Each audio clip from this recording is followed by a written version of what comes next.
Welcome to everyone. Welcome. Akwaba, the Pan a la carte, players only. Today's special guest, we have Kenneth Clarke, better known as Panam. Oh, yeah. Tell out the big band from Century, Panam North Stars. Yeah. All right. So let's bring on Panam, Kenneth Clarke. Where's in? Brother man, and the world listening audience, and the family, the La Pierre family, which I know your dad and you and your brothers, and real good. We blessed. Everybody blessed because we are alive, we kicking, never dull moment. Never dull moment. Nice. So welcome to Pan a la carte, players only. Right, this is a segment where we feature extraordinary players who work hard during the years to elevate the instrument and promote the instrument. I know you have plenty of stories to tell. So let me start from question one.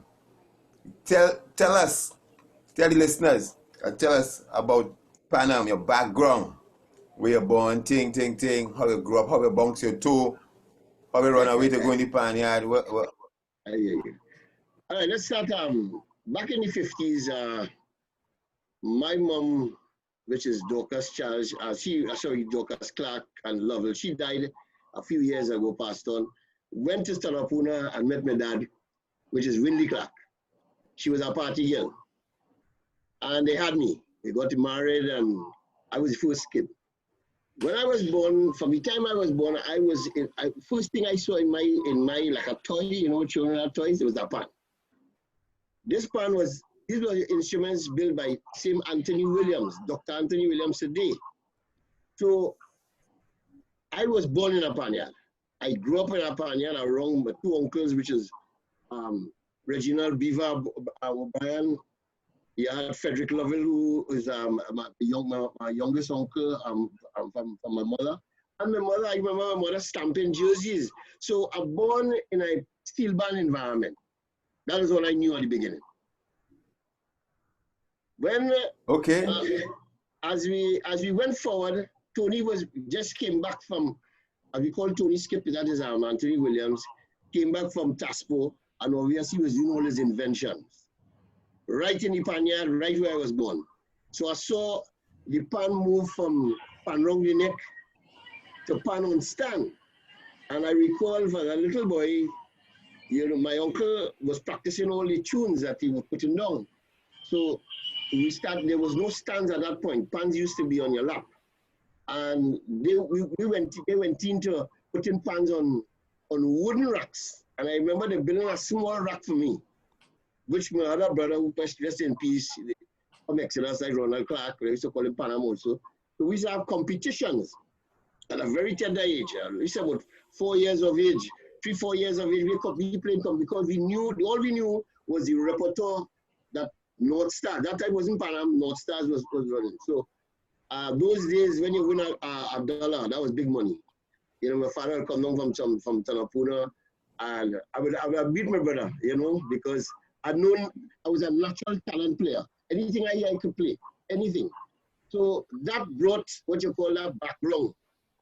And added to that, when the band was preparing for the festival in 1962, I would play the whole song, Voices of Spring. And it went down in parts. I could have played any one of the parts. But I was a little boy and they didn't want any. At those days, little children was not allowed to play pan. It was not allowed. And thanks to my grandmother, What was the age in that experience there? How old were you? I was 7 going to 8 years of age. Right? And it was a challenge. But let the boy play. So they had this big bacchanal going on. For him to play. Now, I was a youth. I really didn't know any I wasn't getting involved in that. All I know is you put me to play, I play. So, however, I think if anyone want to contest it, I think it was one of the first youths to open the road for youth to play steel pan. All right. Then Okay. after 1962, we went into 1963, which is Dan is the Man in Ivan, first Panorama song. And I can just recall going back to working with Ray Holman. He said nobody knew what to do in a Panorama song. So I learned that song, but obvious for me to fit to practice night with the band was a kind of challenge because a little boy going to school. So the bass section was closer to the window. And a lot of fellas used to skate in them days. I remember one by the name of Moving Peters. He couldn't catch a tune at all. And a day I just gone on this pan and I started playing this bass now. I get $2 and I started playing the song. And I started teaching the song now. When I look back, there's people watching at me. You know what I'm saying? So that just opened the whole, that opened a different color. We won that Panorama in 1963. Then we come and Dan is the Man in Ivan. We did it in 1964. I went on the road with the band. The first time playing on the, they had to build a stand because I couldn't fit. I remember my grandmother used to use it also to carry the food. You understand when you're going up, when you come from St. James, so you're coming down Bombay Street. You know, is the food, is the Moby, all the drinks, everything, everybody's a pack behind my stand because I used to fit kind of go forward, and this stand was specially built by my uncle Beaver and these guys built this stand specially for me. So if I had to take a break, which was the plan, they would have just raised up the stand and somebody else could have played. But I tell you, I left from Bombay Street, reaching Port of Spain, and went back home, and I moved from behind that van. You know, so then I started traveling with the band. At that time, 10 there, when I was near going 8, going 9 to 10, I started traveling with the band. Wait. I'm going too fast, sir. Panam. Yeah. And what about the school? The what? I mean, I turn with the band. I started. What about school? Well, this is the thing, here the problem. I'm going to St. Agnes EC school. Obvious, I never sat common entrance because when I practice, you know, it had become this historical thing. People used to actually come up in the yard, apart from listening to the band practice, see this little boy practicing with the band, if you understand what I'm saying. So school used to be the day. Those days when you go to school, you also go home for lunch. So when I'm running up the road first because I want to go on that part, you understand, to practice because that lunchtime break was a practice time. So go back to school, and when school finished, everybody playing football, playing cricket, all kind of thing on the road. I used to take a little tush. I didn't like cricket too much, but I was good in football. I think I can still play, you know, at my age. But I used to be practicing right through, and I learned that in North Star Spaniard because in the Spaniard, if you can't play, if you don't practice, you have a problem. I'm talking about men waiting on the side, and as you move, you can't even go and pee. Somebody go on with the instrument. And to get back the instrument, if you ain't playing good, you don't go on there. So school was a challenge. I didn't sit common entrance. I was actually when common entrance was going on, I was traveling with North Stars. There's a video. Okay. So skyrocketing right now. I remember. I'm not hearing it clear. I saw a video. A video with Panam and the whole cast, the limbo dance and the band and whoever. It was the Ed Sullivan show, was it? It's correct. Actually, in 1964, because we had done prior what you call trips. We're talking like through the Caribbean and other places, right? Guyana. I remember going to Guyana. I went to Guyana on a boat, you know, from down in you know what we call slipway, going down by Alco down there. Yeah. We leave on a. I remember we left on a cargo on one of these bauxite boats. So the bauxite boat going back to Guyana, and this thing rocking. I tell you, for 4 days, I guess seasick and all kind of thing. But you know, those were the nice adventures, and I learned a lot from those adventures. So 1964, the band already had the sponsor Panam, so everything was happening in America under David De La Rosa. We had a manager by the name of Marshall. He used to work with Panam. And then he brought David De La Rosa because those days were the days of sponsoring bands. And when they heard the Calabar music that we are doing, we got the sponsorship. So they took, now for me to go to America, that was a big challenge now. Because this little boy had to go to school. The little boy had to get permission from my father. My father wanted me to play pan. You know, my mother was a follower. She rest in peace because my father said no, she said no. But my grandmother, school lover, but that woman, she's a real scorpion. I'm a scorpion to my heart. If I want something, I go and fight. He said, let the boy go. So that was the big thing to go to America. Now, I had a big elder aunt who lived in America. And if you reach America, she said, I want this boy. Don't send him back to Trinidad. So it had this big tussling and combat. However, we did the historical tour. That the first steel band to play in Ed Sullivan's show. Right, which is the video you've seen circulating in black and white. That is a little bit playing the bass. All right, we did Radio City Music Hall, first steel band to play here. We went the Macy's Parade. There's a song that Anthony Williams composed by the name Pandong Fifth Avenue, and I want to share this experience with the listening audience. The band now going to Connecticut. We live in New York. We finished those trips. We're going to Connecticut on the Macy Parade. When we reached up there, no, we can't see our pans.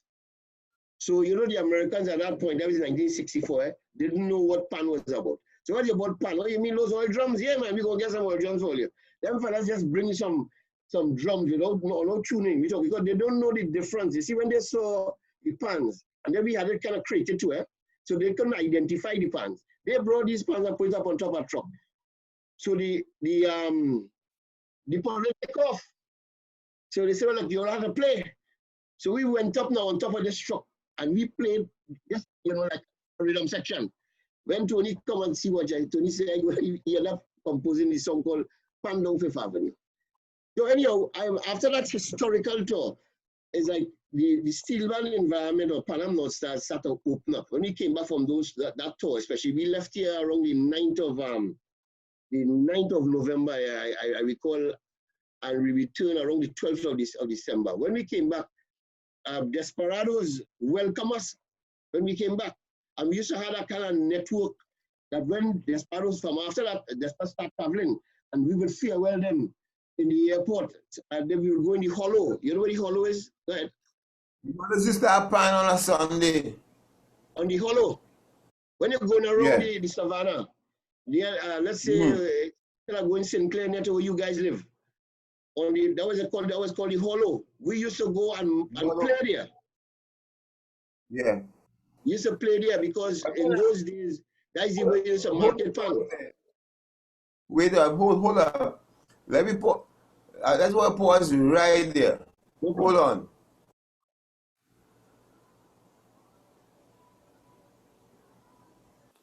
Panam, long time. Hollows, we was talking about that, but you know, it's like it bring back memories. I remember going as a little kid, going and sit down with Granny and them there, dress up in, you had to put on your Sunday best, you know, you had to look good. You know what you mean? Yeah. Concert style. And the style of music, let me tell you, and I'm just going back. Apart from Carnival back in those days, the steel band was it. All right, brass bands used to come out, but steel band was the real thing. So during the year, remember now, the vision of Anthony Williams and Panam North Stars now was about marketing. So we from St. James would come up to the hollows, and you will find people will come out with the best dress in the afternoon, because around the hollows are like the park. People will just walk in the afternoon after a nice Sunday lunch. Yeah. You know, when the sun started to cool down, people just come and walk around the savannah. That was the lifestyle in those But days. you couldn't play after you have your lunch because you had to take a shower and get dressed to go in the hollows. You cannot go and run and play pitch and all. No. Pitch at its time, cricket at its time. there was football sometime going on, Like, a lot of football like Malvern and Maple. But then after the football finished, everybody come in by the hollow because you're coming in here pan now. And you know the band will play the full repertoire. And we had a very wide repertoire, from classics to the works, right? Because and we used to use that as a platform for our tours. Yeah? Right. So you find that was one of the marketing tools, and from there other bands started falling and etc. Yeah. So how communication was back in the day to get tours? How you talk about marketing? How? All right. The objective there was a drive because you have sponsors, and sponsors are people, as you would know, they want their goods to sell.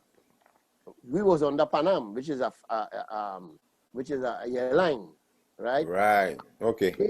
So anything to get that emblem or that logo sold, they will make it happen. So we had a team with Dan Marshall, rest in peace, and the rest of the team. They will be always looking for opportunities. Now there was also a drive where Pan Am Airline was looking to tap into the Caribbean market. So it was a kind of exchange of tourism and things of that nature. So the band now become what do you call, a platform, all right, or a showcase in order to showcase Pan Am. So that is what gives us that extra drive. Yeah. All right. So we on Pan Am, we on the tours, right? This band, Tony Williams, and this band, I hear all kind of magical stories, right? You inside it. I met a member, Mr. Tuit, Sheldon. No, that's Robert. Robert. Yeah, that's Bullet. Bullet. Yeah. Bullet. Yes. So he had to come on too, because we had to get the Pan Am story, right? Going good. Yeah. Going good because history, right? We don't document it properly. And people always tell a story of a version. Nobody doesn't say the real thing, right? So give me the run, how all used to prepare for Panorama Festival. Before you go there, I want to correct something since you're on a note. Is this possible? Yeah. There's a guy who used to play with Panama. I mean, Twits know him more than I because I had already left. They came in late. He wrote a book about Tony Williams. And, as you were talking about documenting and putting data, I think that is one of the things that I want to go into Pantrenbergo and all the research people. We need to share the information from the early days so that the youths of today and people of today would know what really happened. The guy wrote his thing. He said, like for example, in my case, I was a little star, and due respect to the word. In that Sullivan, he shake his hand. So he went last year. Anthony Williams, on foot. I'd like to say on air, happy birthday, Tony Williams. Last week he was 89. Around there. Hey, lovely. Normally we'll do a show for him, but with this present lockdown we had, I couldn't do anything, and now congregating is a challenge. What I'm saying, when people want to do an interview, the people like us who are alive still, because I'm still the youngest, but I'm 66. So that is to tell you. These guys in the 80s and 70s, you need to interview these people so that you could be able to write the proper history. Because for example, when somebody, let's say it was in my shoes, where you was this little star and all your different contributions to the art form, and a man tell you that Ed Sullivan just shake your hand. I mean, it hurts. It hurts because... Well, I saw in the video, I saw he said the little star, and he introduced you and gave you a nice close-up shot behind the base. Was very professionally done by Ed. Recognize your talent. I can remember, and I just want to share before we go to your second question. I was given, I don't have a picture of it because a lot of things lost after I left St. James. A teddy bear, I got a teddy bear, was bigger than me. First time I see a teddy bear that size. And I also got a television, a 12-inch television. The first time people seen television in St. James because everybody started coming. But the point I'm driving at, if we need people to come to people like us and all past and present contributors from the earlies and interview us, just like this one you all are doing this platform, and I would give you guys your credit, so that you will have something that you could relate to, not just write what you feel or what somebody tell you. So back to your question. Yes, we have to have the document right. So tell me about the experience in doing a Panorama song with Anthony Williams. Right. Let me give you where's your best Panorama song you play? Best Panorama song. So let me answer that first, and then I'll go to the next. I believe one of my best Panorama songs that I ever felt comfortable with was Mama This Is Mass, because it was the first change key, which was something different. Dan Is the Man in the Van was a simple song. Yeah? When I say simple in the sense of staying in the same key. But when you enter Dan Is the Man in the Van, remember I was playing bass. So I'm playing the bass around this, and yet the note placements are close to you. But when a key come and change, everything changed, So it was the first experience I ever had with a change key. So I believe that's one of the best songs I ever heard in my life. And as going back to Ray Holman told me on a trip we was on a ship, he said, nobody knew what to do. And when Panorama started, Tony Williams is the person who set that pace. And they're still using those patterns up to today as criteria. Back to your question about a preparation for a Panorama song. Panam North Stars was one of the hardest practicing bands in the world that I ever met. This band used to practice every day. I'm talking about every day. It was so, for the neighbors, the neighbors started to call the police at a particular time. And you know what Anthony Williams and the rest of the crew, because we have to give everybody credit, had to practice the place soft. But when they call the police now, the police shocked, because they were not expecting to hear that kind of music. So they come to lock up the band or shut down the band. And the police started listening to the music. The experience with Tony Williams was something out of this world. One, he was the tuner. Those days, the captain and fellas like Tony Williams were chief cook and bottle washer. When I say chief cook, I mean in the day, he come up with a bicycle, whole day he tuning, whole day he making pan. You had Herman Johnson living just over the roads. So all around was pan whole day. Well, when I'm in school, I couldn't hear it. But during the weekends, that's pan going on. You have other guys sinking and welding and all other things to be going on. Spree Simon came to that year. There's a picture with Spree Simon and Tony Williams. Tony was a welder. He was a turner. He was a jack of all trades. So fellas would bring the pan. However, back to the music. In the evening, he would leave about 4 o'clock and go down the road, go home where he lives in Nepal Street, and come back up with an idea. Now, when you come in the yard, you're shocked, You understand where I'm coming from? Because during the day, fellas come into practice, So it had like shifts. So before you leave, depending on the guys in the yard, you say, well, Earl and Noel or whoever, only take this piece of music, bam, bam, bam. He go down the road. I mean, he come back up in the about 6, 7 o'clock. There's another piece of music coming in. You understand? It was really incredible. It was an incredible, incredible experience, which brought to me something that I learned playing music by rote. It taught me that. The patterns, the concepts, I still have it in my DNA. All right. All right. That movie was magical. That movie was a magical thing growing up. Right. And before you close on that note, when you are in Panam North Stars, as I told you earlier in offline, I think it's your brother was talking to. If you don't know your music or you move from behind your pan, right, you the catch. Because you were always, you wasn't comfortable. You don't know if you're going to get picked for the Panorama. You don't know if you're going to get adding the tours. So, and if you're not practicing, it meant taking notes. So it was a regimented kind of environment. You have to be there. You have to understand what's going on. And when changes make, nobody in teaching you. You have to have the ability or come earlier and learn music. Because when Tony come to put on music in the yard, you can't come and learn no music or be practicing no other part. So the discipline in Panam North Stars was one of the greatest I have ever lived in my life. I never hear them live, Well, boy. Never hear all your life. And I don't know when you will again because that's the end of the Yeah. band. And I want to share something Yeah. here. Right. There was a challenge just to go on tour. And it had a split between Pan Am North Stars and BWI Sun Jets was formed. All right.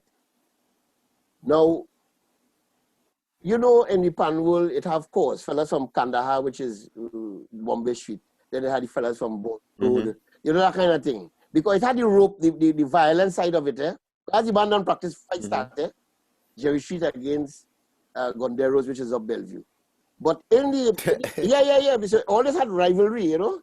So Rock, which is Human Johnson, rest in peace, he was, that 4th and 5th tenor pan and a lot of the instruments, he was instrumental. And he was the lead tenor player with Pan Am North Stars, right? So they end up dropping a member of the band. He used to work in, as a, used to work in JP supermarket, right? And they bring in Arab. He rest in peace. He died just over the a few months ago. I read about that. He died but not on hard. He had some hard challenges, right? The other brother who worked with us was Kenneth Moore. He used to play the same North Stars, 4th and 5th double seconds in America. He passed away also. But the only one alive right now that used to play with the band is Norris. He's still around. He's here in Trinidad.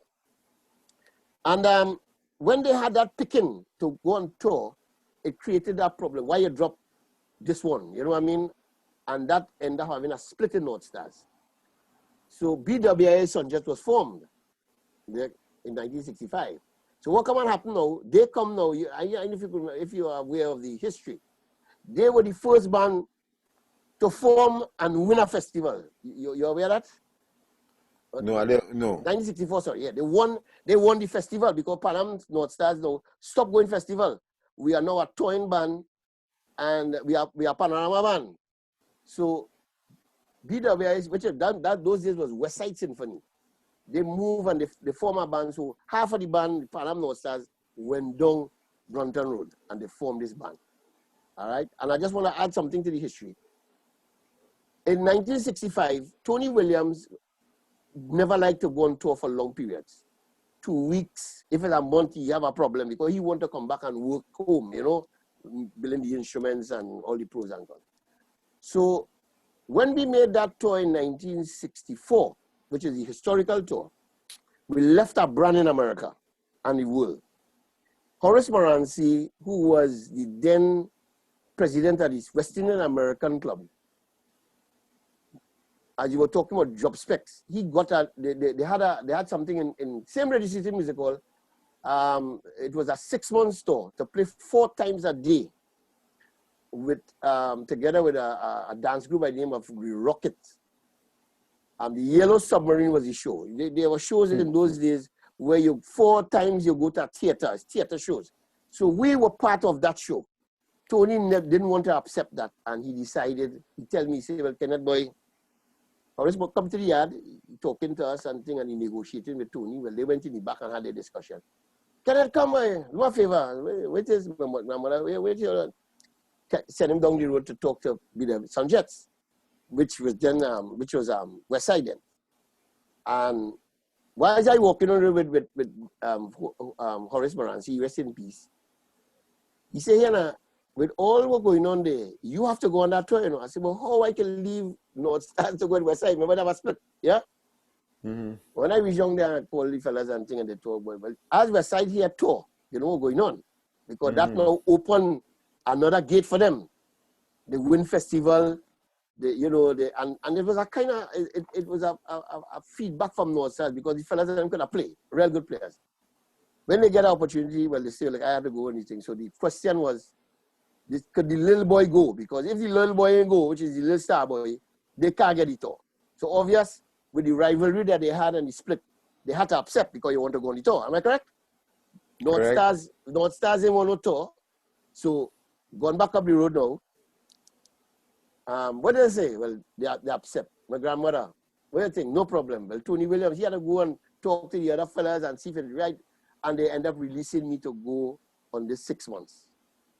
When I went out and I come back, problems now, because they don't want me to come back in the band in my yard, right? You understand? So my grandmother tell him, The if you prayer out know, here yet. The put no, prayer no, out oh here yeah. yet. Yeah, but then you struggle upon it. No, serious, it's a serious struggle. And now I am young. I am now over my double figures. I'm traveling the world. I've seen different things. I am not about that. I am about playing. That's all I knew about. I knew nothing. My father was a man from Tanapuna, and he wanted me to be an architect. I think I answered one of the other questions. He wanted to be an architect. I know nothing about architect. All I know is music. When I was a little boy, I went by my uncle. My aunt, she rests in peace also in Tanapuna. They had a piano. I met Ascot Clarke. I meet all the Clarks in Tanapuna because my family from up there. And they were musicians.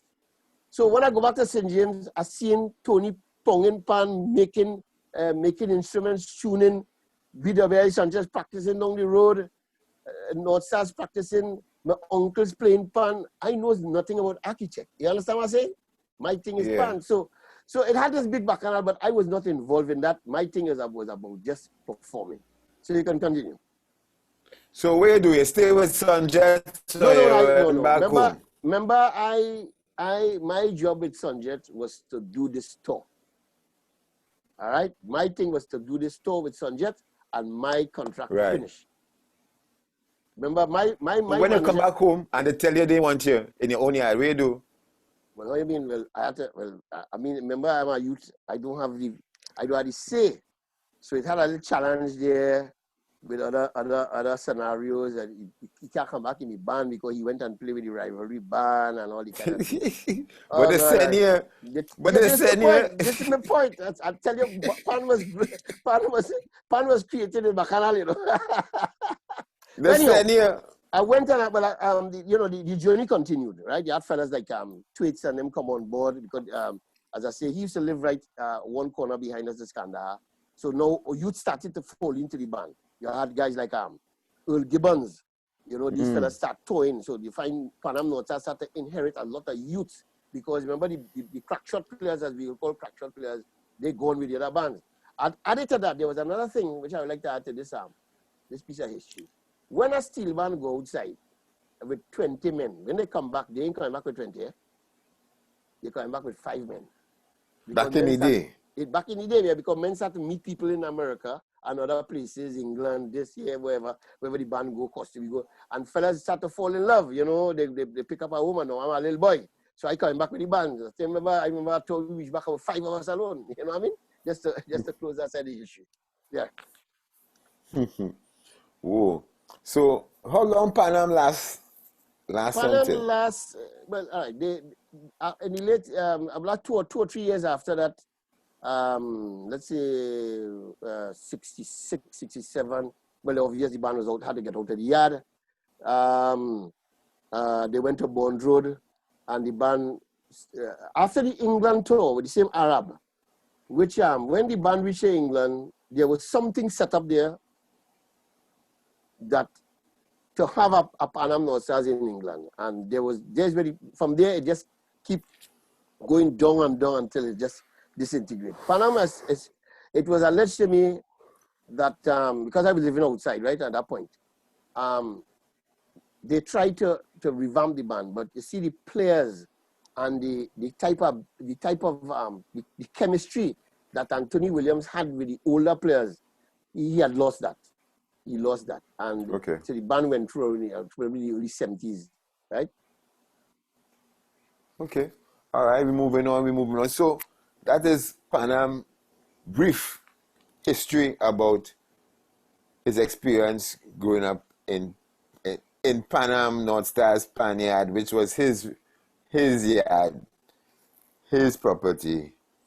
Right? We learn all about that. See his mother doing stencils, he running away from school quick and a lunch hour to learn tune, that was something else because my grandmother called and tell my standard 5 teacher I have measles. and the vice principal pass and see me painting Invaders Rock on Chadwick Road. You looking for trouble now? Your Carte's book. But anything that going up on that. Yeah. And And as a young player in the band doing good, you always find adults must have one or two who not jealous and I don't want to say that, but they always want the kind of gangster, you know. Right? So I understand your whole story there and think, man, Yeah, that's it was tough. It was amazing. tough. It was tough. It was Yeah, tough. yeah. You better Um, have a good eye. When music passing, you better have a good eye and an ears to go with it well, because boy, nobody is showing you nothing. at all, at all. I want to share something with you on that. Any Yeah. note, any phrase you give me in those days, I play in that. And any panto, But Boy. what happened to me after that? I just want to move on with a part of the history. I came back here. My father decided to send back for me in 1970. Come back to Trinidad, the boy had the thing, and all right, I come back to Trinidad. They take us now, move us from St. James, my brothers, my three brothers and my mom, to Tanapuna. So we're living in Tanapuna now. Here the thing, he bring me back to Trinidad, I can't stick around a steel band, and right next door to the house, up at Tanapuna Road with a band called Hilltones. What do you think about that? Jumping from the frying pan into the pot. And Oh my it was real gosh. pressure. It was pressure because all I knew is pan. And I ended up on the blocks because you end up, having challenges, because my parents separating and they're moving it from place to place. Remember, I'm a youth man from below me, before my double figures, I travel in the world. You understand? So I seen a different light. And so they started to interfere with my psyche. And I could always remember, I went with a band in Tanapuna. I was a very versatile person. In St. James, we had Hussein. So you have the Indian influence. You have the African guys on the block playing African drums. Then I had some roots of what we call Orisha, which is, right? People call it Shango. But Orisha was the thing. So I learned to play African drums. I learned to play Indian tassa. Those days, drum sets were not existing. Cashew, deceased in North Stars, used to play a snare drum and a cymbal. That was it, So, when the cymbal and thing, I take it a knock. I went to America. Remember, I told you about these different experiences in America. So, first time you see that drum set, I go on any drum set. So, I had that kind of, I was very inquisitive. Attraction to it. Yeah. And I remember while I was on tour, I met a saxophonist. And he told me these words. I said, I like that instrument because Curtis, Curtis something was one of the key saxophone players back in those days. I wanted to learn that instrument. Enough of that watch. He tell me, he say, I have something to tell you. If you choose to live on music alone, right, I don't know how far you could go. You are a young boy.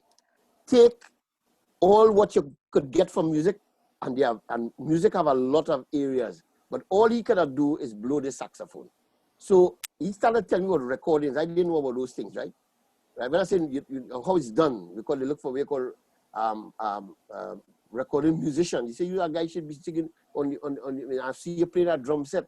So take all these little tools, build on it, and then the rest would be yours. And that was his words to me. However, there was a little band called Esquadron playing no pan. This was now we going into playing guitar. And I couldn't play guitar and things like that, but I used to play bass. And the easiest instrument for me to learn was a bass guitar because everything was, chromatic. And I played drums in that band. It was pure little young fellas. Then we formed a band called 1,000 Decades in Advance. Why is that happening? That was Pop Gear days. I don't know if you know about those days.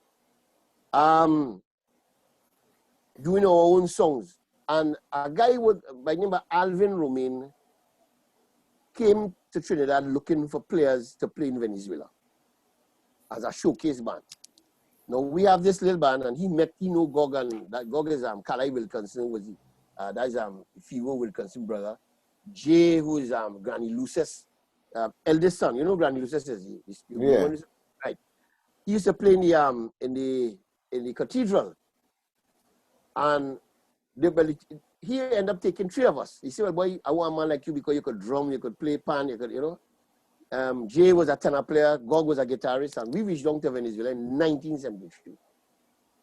When I reached Venezuela, partner, I watch the environment. I see, remember in Trinidad, you're doing nothing. You have no work. The only thing for panmen was on a tour. Am I correct? There was no gigs. So when I see this thing, I started to play 4 days a week. And we traveling all over. Venezuela is a very big place. We traveled the whole of Venezuela and doing like these weekend gigs, Thursday, Friday, Saturday, Sunday, traveling back Monday, whole day traveling back to Caracas, Maracay, whatever. I tell myself, my first son had just born, and I came back to see him. I had some challenges with her father and other things. I cannot leave. I had to sacrifice that in order to be the man I am today. So I went back to Venezuela and I decided to continue working. Well, I saw work over there and related back to what is going on in Trinidad. You know, I work in just giving a quick run through.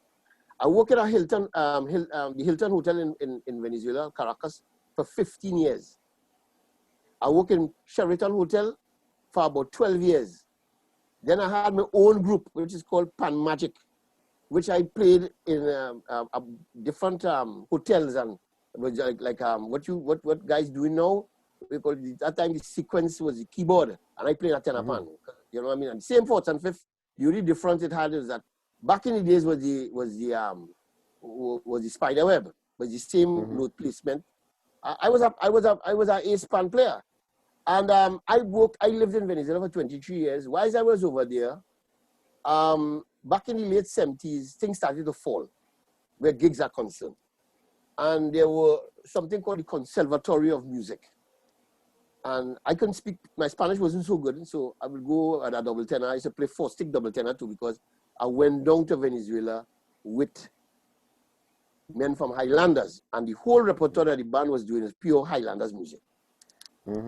So people had liked the music, but there was a problem because they couldn't relate it. Remember, they're playing classical music and calypso, and so there I sat down and I listened. Those days of records, and I listened to a tune called Panam Pam Pam by the Gran Combo de Puerto Rico. That was the brass lines, you know. And I started to pick that in the panya. And I tell them, fellas, we're not getting gigs because people are not relating. Am I with you? They stick it for a few years because it's pan coming from Trinidad. But you want to play their music. And the guys in the band was not about that. And I was about survival. Remember, I learned survival from early.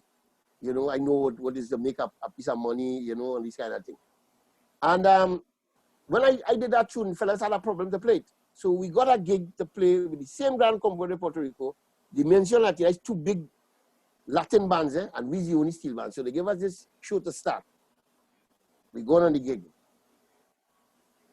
Start with the normal repertoire. And then the second, we had to play 2 sets.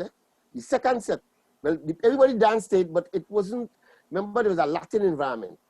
So backstage, I tell them, fellas, I say, only fellas this time, let me go and play the Latin song now, boy. Boy, I get fight down with that. I say, well, I accustomed with fight down, I born in fight down, you know, you understand?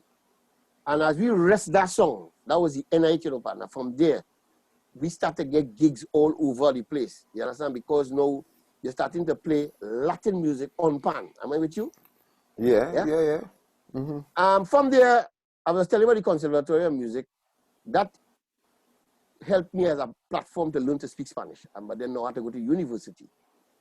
So I say, boy, if you want to learn Latin music, you have to come to school, you know, you have to learn to read, you have to understand. But so I went to university in Venezuela.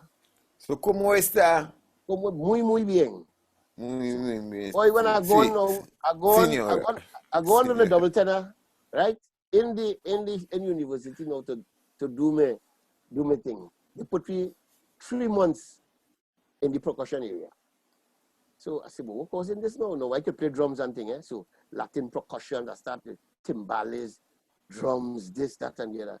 So the tutor asked a question. I asked a question. I said, boss, why is I come here to learn the Latin licks, you know, the brass plays. I want to play my pan. He said, pan is a percussive instrument. I said, what? I never knew that.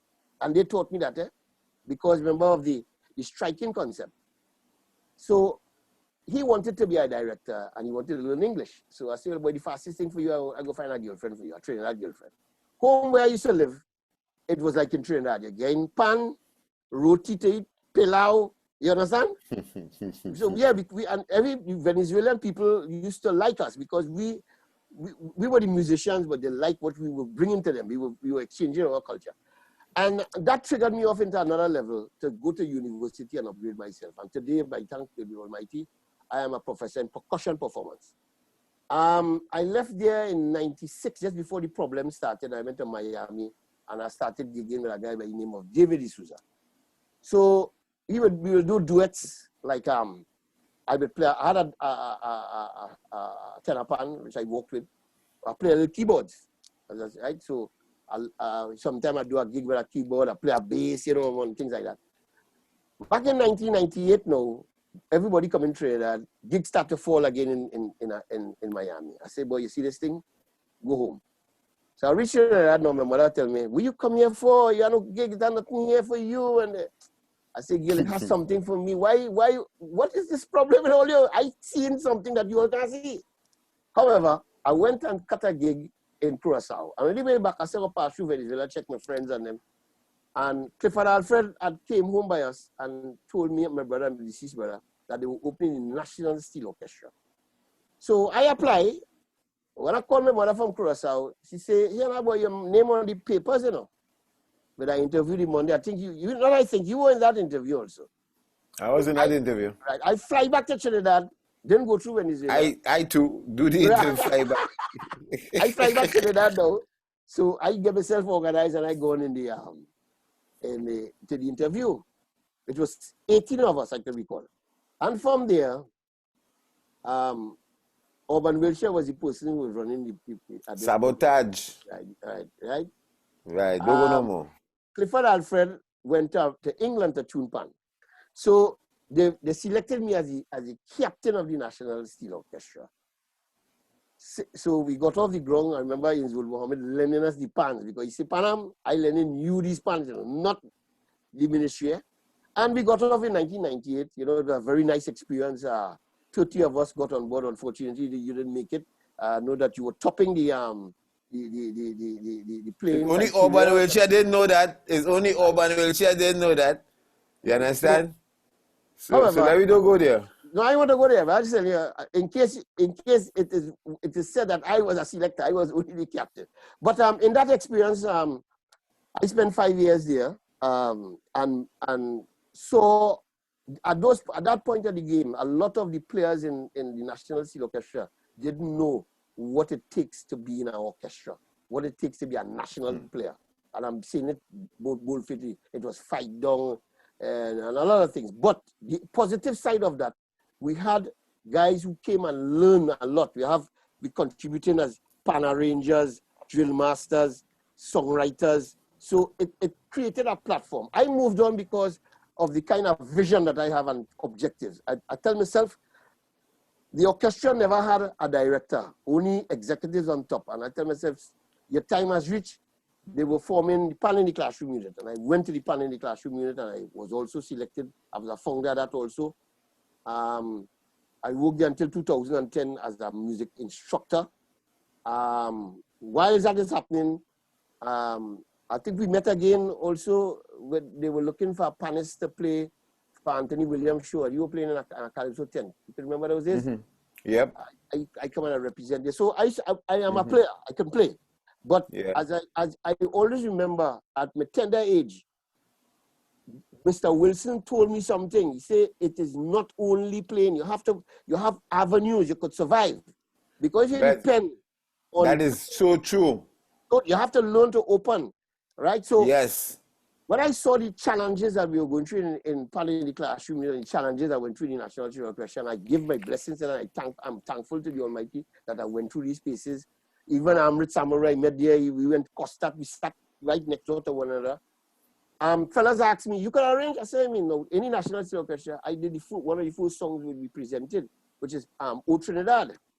Mm-hmm. Yeah?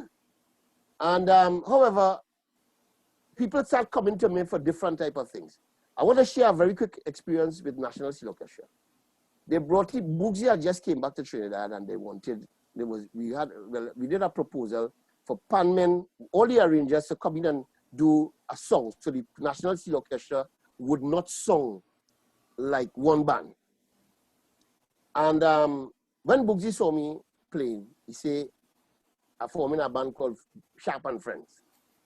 and I ended up being the percussionist. And I remember in the National Orchestra, I told them, I say, if you're here, I leave this pan here, because it was only selected tenor pan players that they had in the National Orchestra then. And because they didn't know my ability playing percussions, and moved on. I remember Curtis Jones was a double tenor player. He ended up being a drummer. Chinese, who just play Chinese from Clarke, right? So we were the percussionists at the beginning of things. However, I went and I worked for about 15 years with Boogsy as a percussionist. So I know I moved from pan playing to percussion. I played with Ray Holman. I played with the best. Earl Brooks, yourself.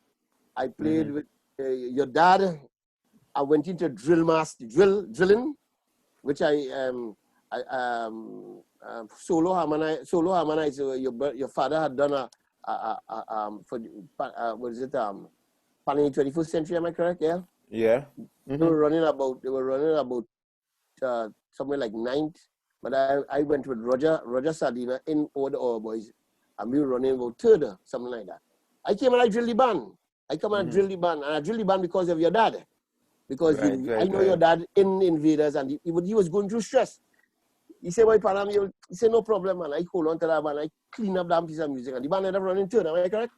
Pan problem again. I never get credit for it. You know what I mean? Oh my gosh. You know, but I never stopped. You know, I never stopped, because remember, from a child, I was boosted by certain words, and I keep those words. I call them proverbs. Yeah. Don't watch the tunnel. There's a light beyond that tunnel. Things like these kind of words. This gentleman telling me, but here now, man, it's not only that instrument. You know, all I could do is play the saxophone. I tell myself I could do other things. I have a father who didn't want me to play music, right? I tell myself I have to be that. You understand? Because I have to continue surviving. However, I started doing single pan. I went in. I remember doing Sour All Stars, Chord Masters, etc. and etc. Then I went straight on to. I decided to move from a single pan because I find the single pan was kind of limited. I like plenty chords. As I said, I can play keys a little. I'm not an ace player, but I'm a versatile person. And that versatility comes with natural. So, because, right. So Panam. Right. So, ain't you win with the single pan? Yeah, I am a champ. There's Anthony Rose and myself won the Pan Parang. We are still the defending champs. And that because they never had it after that, you know. Right? And what about Tobago? You didn't win some with Panther. With Panthers. I'll get to that in a few. So, Mr. Paul Campbell, deceased now, asked me. I started drilling Arima All Stars like the year before BJ Duvon took over. And I remember, and I had to sit on here, I keep telling BJ focused on one band, boy, we could win this thing. However, he liked to spread a lot. And after that experience, some guys came from Sandy Grande and formed a band called Cyper, Trinidad and Tobago steel thing. And we started traveling all to Barbados and etc. And I've started working with single pan, but I realized the single pan was limited. We couldn't spread too far.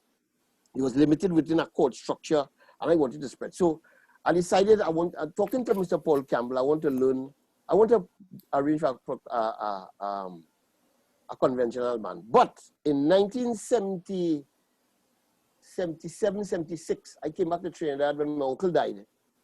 My grandmother died, and to finish the house down there in St. James and other things. And I did Fascinators, which is called today, those days was Nocturne Fascinators. Fascinators is the first steel band I arranged for. No money. Madman deceased. I met him in Venezuela too. And he was from Tanapuna. He had this band. So Headley started the song. It was one day. He was studying outside. So I continued, and Madman put his piece. And that was my first arrangement. I tell them, well, send for me next year now. Boy, them fellas inside my passage. When I stay in Venezuela, I making money. Go Carnival is the same time like there. So I making a gig where I'm making money. However, I spoke to Paul Campbell, and he told me, "You have a little band up in Tamana, boy. Use a man, I think you could do some damage." Because both of us were doing the repertoire with Cypherbat. We did some recordings and other things. I remember going up there in 2011. And when I reached up there, I started putting down, I say, what you want to do? I said, doing Toko band. So I spoke to my brother because I wanted to create something like the Headley Brothers, yeah? Yeah. You know, me and my brother, because my brother is very good. I met BJ through my brother. I met BJ through my brother back in the 80s. Very good player. Unfortunately, he passed away. He was a founder of Exodus. And I said, boy, come and drill the band for me then. If you don't want to arrange, come and drill. He tell me, boy, you know, Exodus has some laws and you know, you have to be there. I say, listen, man, this is not the same category. However, he would come up and he start drilling the band. We run second in the prelims, right behind BJ. BJ come and tell me, oh God, boy, you use him, you're getting trouble. Winning the semi-final. And I go up Tamana. Was a Valentine's night to put on the icing on the cake because we have a panorama to win. Tamana people partying, they have time with the world. However, that was the same year that Supernovas came into the competition Okay. as a band. They run BJ won first, Supernovas and La Hoqueta Panru run second, and Tamana got knocked out by, well, we lost by a half a point. So there is where it opened that other arena, right? I was working with computers because I started to learn in the National Seal Orchestra to use what you call how to score on computer. Also, I did a course with Major Wade and Mark Costin, you know, using the computers and things like that. However, the next we went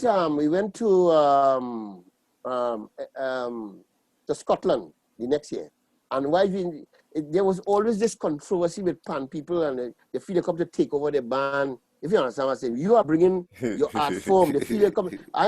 They never know how to read, and they brought fellas like Andre White and others, and they never reach as far as where they reach. But however, we had a challenge. At the same time, Mr. Scott and Kenneth invited me to do a developmental program with now NGC Hoover Joylanders, who are the present medium band category champs.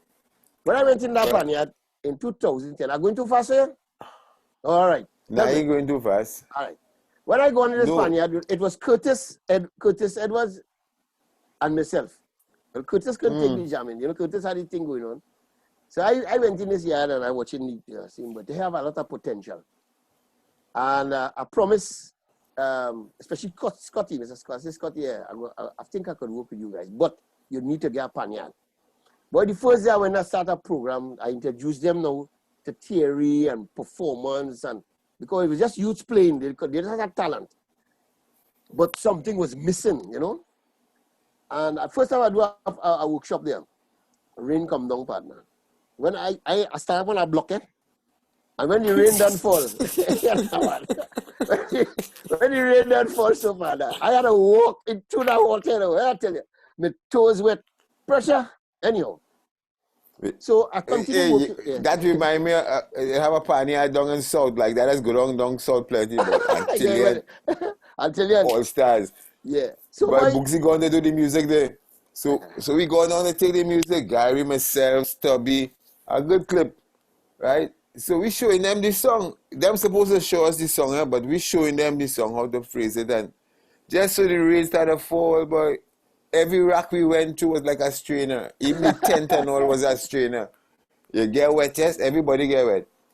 Well, so, but anyhow, continue on that, Joylanders, I started to build with the band, and when they hear the tune I did, because I had it on cassette, a cassette is in my car. Them days, it's still a cassette, working with CDs and things like that. That's a while now, boy. Yeah, that's 2010 I talking about, where I going back. I work with our band for free with no money. It had no money. It's just about giving back. And I see youths have a potential, and I decide to give back because I tell myself, I don't think about money. I let money just come on its own. However, in 2012, they decided they wanted to. No, but I started introducing the band to things like QRC jazz, because remember in the jazz arena, right, as a percussionist, not as a panist, and as I told you all earlier, I choose to, where I could eat a food, where I could survive. If it's not playing pan, but I'm music. So I met a lot of people along the way. So let me move fast forward to MIC. Before you go there, I took this band to Panorama for the first time, and they never knew what it was bringing a whole medium band category. We ran first in the preliminaries, thanks to David Goddard, who was with drill master then. And from there, the management take over the band. And Dave Goddard from the South? David Goddard, yeah, he was the captain of, vice captain of Stifel. That's my brethren, right, Yeah, right. Got you covered, nice. Yeah, man. Yeah, nice brother, Yeah. that fella you should have on a show. Nice, brother. We win experience. Panorama together with the Skiffle Burns Pan Wrong Neck. So, good brother. you know, that was, I remember we had people cracking in that savannah. Again, management not understanding. Give the arranger what he needs. And I sharing these stories. So from there, but I was working in MIC from 2007 to 2010. No, 2012. And I formed a band. I went to Tobago just now. I can bring it in the sequence. I formed a band called Kenneth. You seen it here? There's my yeah. And from there, it was just a band. I see people certifying themselves, and they never mic a steel band. And how could you mic? How can you certify a person? It was under NESC at that point. Certifying a person, so I decided to bring crack shot players. I talk about crack shot players as in all the genres. The Dougie Reynolds, Earl Brooks, you just name them, right? And we just practicing, and Ken and Crew was formed. From there, Ken and Crew still continue. We're doing magics. We have been to Venezuela. I keep doing my shows at Carl. Only thing missing is, Noel to play with us. So I went to That is true. Yeah. That is true. But we always clashing. Yeah. We always clashing. Always have something on the same day. Always have something every time you have a show. Yeah. So anyhow, I went to Tobago. And 2012, the MIC environment went in a different direction. And I was invited to Tobago to do some workshops. And I decided, which you can see today, a lot of the Tobago bands are skyrocketing. We talk about playing-wise, performance-wise. You've seen our Rangers. And I went in and did some workshops. And I started working with Deuce, with NGC, which was another sponsored band on the NGC thing. So again, you have the ability to play, to drill, to arrange. And Adam was doing the music for the band at that point. And the band was nearly run out of Panorama, and Bruce wanted to get into the international Panorama. I drilled the band, and I told Adam, I said, Adam asked me, he said, Clarke, what do you think about this boy? I said, well, you're brave to take a classic like Dudu Moye and bring it in this era, but it was a modern concept. However, when I cleaned this band up, I'm talking about performance-wise, I had some challenges. I want to go too in-depth into it. And we ran third, and we made it to the finals of the international Panorama. From there, so that tune didn't win. That tune wasn't the winning piece that qualified them. The Dudu Moye? Yeah. Yeah, we ran third in the Panorama. Okay. We ran third. All right. 1, 2, 3 from Trinidad had the option of going to the international Panorama. But yeah, what's going on? Yeah. With time running out. I never finish off very quickly. I went with Panthers, won Tobago, bring them for the first time into Panorama, run second next year, bring them into Panorama again. Last year we had some challenges, misunderstanding. Again, management not understanding the give, right? But I continue with, then I did, again, management problem again with Dixieland, you know. So these are the bouncing things. They come like the back, you know.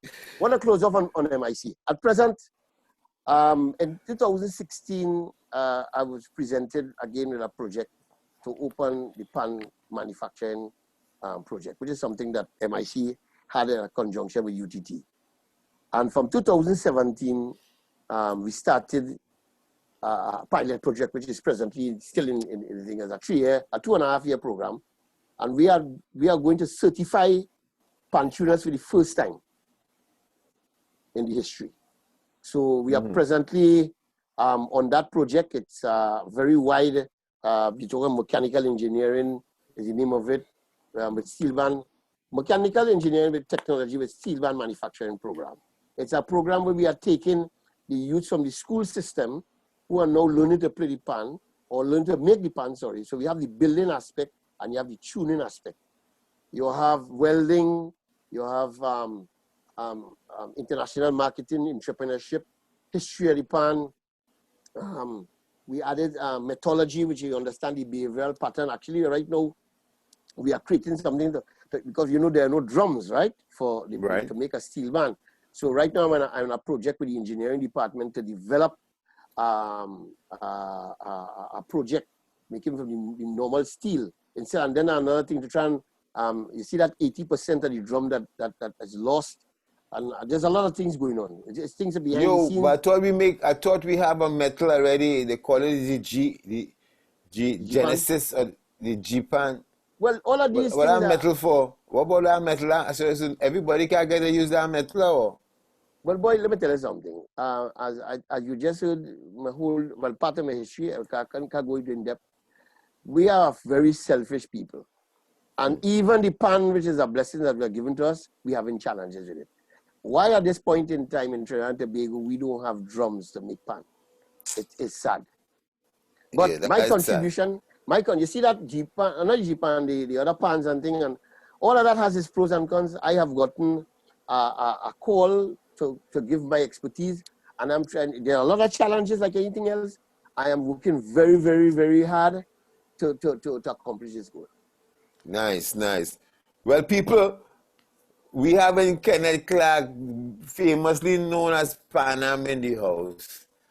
You understand? He gave me a whole life story. From about 5 years old, 6 years old, right up. Right? You only get it live here on Players Only, Pan a la carte. Right? So, Panam, what advice you have for these young players? There are plenty of young players on the scene now. Whoever could play a Panama tune is a player, you know. You understand? They're walking around and getting $1,000 and think to play a tune.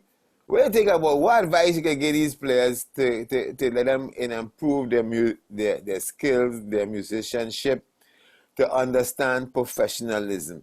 What advice you could give them? All right. One of my advices, I could say advices is, one of them is to be humble. Humble. Music is a listening art form. And if you keep listening, the more you listen to music, all different genres of music, is one of the things. Do not get swell-headed, because this is a very long road, and a panorama competition could make you or break you. Learn to play music with a lot of musicians, because the more you share your talent, the more you would learn. I would say today, the youths learn to read, learn to write. You don't have to be a master, but at least understand the fundamentals. Because one of the challenges that exists, if you are in an art form and do not understand the fundamentals, you will have challenges when you go forward. Marketing is another side of the coin. Learn how to market. Talk to people. Don't be ashamed. Get on social media, because from our days, that's why we're now doing this, because you didn't have that kind of network. You have fellas like, you know, Noel La Pierre and his family, Earl and others. They are doing a marvelous job building a platform. Listen to our culture. I think we kind of sometimes divert from what makes us who we are and what we're supposed to be in order to be the man of tomorrow. Wow. That is so true. I agree with you there. And I will add to that.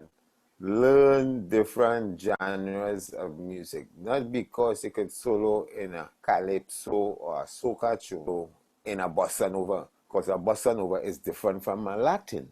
It is a family with the rudiments, but bossa nova style solo is, you know, a solo on impanema or on wave.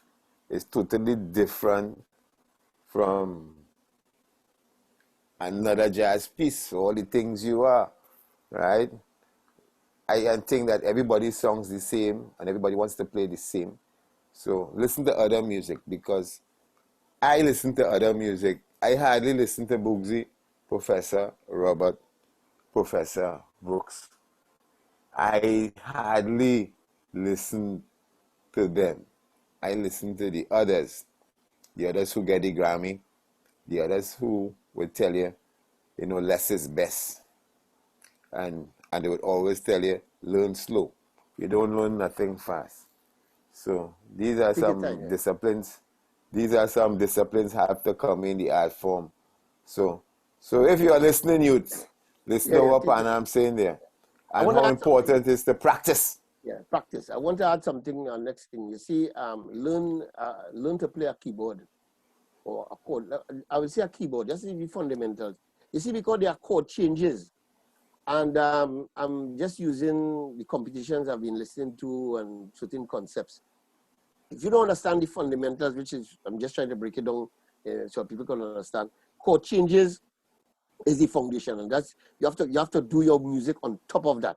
So if you don't understand chord changes, the chord will change on you, and you will use notes that are not related. But then you have to, in order to be the system, you have to learn the laws. There are laws in music. It's a language, just like I Only learned. thing can help you there. The only thing can help you there. Your ears have to be Actually, so sharp. there's So something sharp. called ear training. Ear training is Yeah. something that you can learn. You learn ear training, because if you cannot hear, you will have real problems. Yeah, man. Yes. And also breathing is very important. Oh yeah. Breathing. You have to breathe. You must breathe. You cannot take a deep breath to play no riffs or no lines, and you have to breathe. So that's And another important factor. yeah, do research on successful musicians. You Of listen to, course. you see what they did. Like, all right, people Yes. might ask, a guy asked me a question today in a meeting. He said, Kenneth, Clarke, how you make it? I say, boy, this is blessings of the Almighty. I never stop. At my age, I still have the energy and the vibes to go. So never take things light, because it's practice. You see, the discipline that you learn from music, which I learned from a child in Panam North Star Spaniard, in North Star Spaniard, it was a discipline, and that discipline is embedded into me. So which means that not because you win a panorama, you feed that's it, or you win a solo thing, or you could solo over a piece. You have to learn to solo over pieces and 12 different keys. So your work now start. Yo, I just tell people the same thing what you're saying. You get exposed to professionalism. Same here, right? When I left Trinidad, I went to Bermuda. It's 6 nights, 6 to 7 nights a week, right? It's classics, all genres of music to perform. Troy Arming has his place sell out every night. He has 10, 12 buses pulling in full, chartered buses, right? So I tell people learning professionalism in Trinidad, I would not have been the person who I am. I learned it outside. I run into big artists, Gladys Knight, this one, Luther, Dude, Third World, all kind of people Troy bring. Right? So it's a different thing to understand the ethics of professionalism as a musician, the discipline, right? Yeah, nobody in tell you don't drink and lime, but you have to get up to go and make time when the gig is 7 o'clock in the morning, you have to be there. You understand? You can't reach 7:30 and 7:15, Now you get fired. right? You get fired. You understand? So you I can't like party realize. whole night and drink and come on the people job Nah, nah. sleepy and thing and tired and late. All them stupidness had to cut out, Right. right? So we youths have to be more aware. Yeah, you That's see, all I asking for just them to to be. close off, on that note, there are two sides of that coin. One, we are custom reaching late in Trinidad and Tobago. In the professional world, you can't do that, because I enter your gig. Can't do that. You walk away from here. Can't do That's all. that. And your presentation, you can't go in nobody's gig with a slippers on. Your presentation, your image is your key factor. That with all of these things has to be part of your foundation, so that you will be. That's why I keep telling people, and I said earlier, right? Learn the fundamentals of anything you're doing. It will take you it will take you places. I have Yeah. grown up family. I have a car. I have all the facilities I need. I have a hole in the back of my, sorry, I don't want anybody to come and check my house, but I have a whole set of instruments. As a percussionist, as a musician, I have instruments to boil and fry. So you see when you are bitten by this bug, right? The only way to cure it, right? You have to feed it. As one of my best friends, he rest in peace, a professor. He say music is a jealous thing. All right. So keep devoted, keep professionalism, keep focus. Let us stay within the network and give blessings to fellas like yourself, man. Yeah, man. Yeah, man. Nice. So here now, where's the #1 steel band talk show program? Well, boy, I have one thing to say. Players only, man. Players only. Nice, man. 100, And, 100. I want to Thanks. thank you guys for giving me the opportunity to share some of my our experiences on your platform. So we have a part 2 or what? We supposed to have a part 2? Right now, I tell you, I have about 6 parts.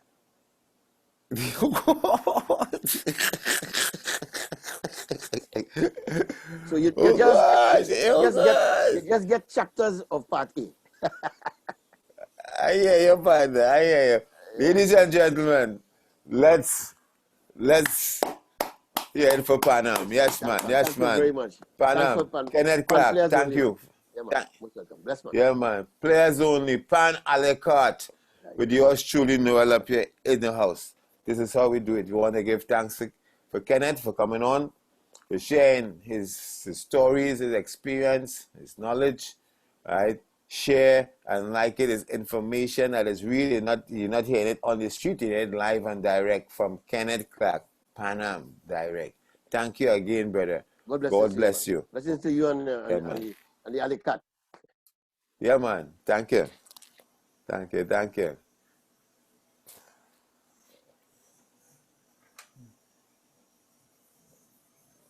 Whoa.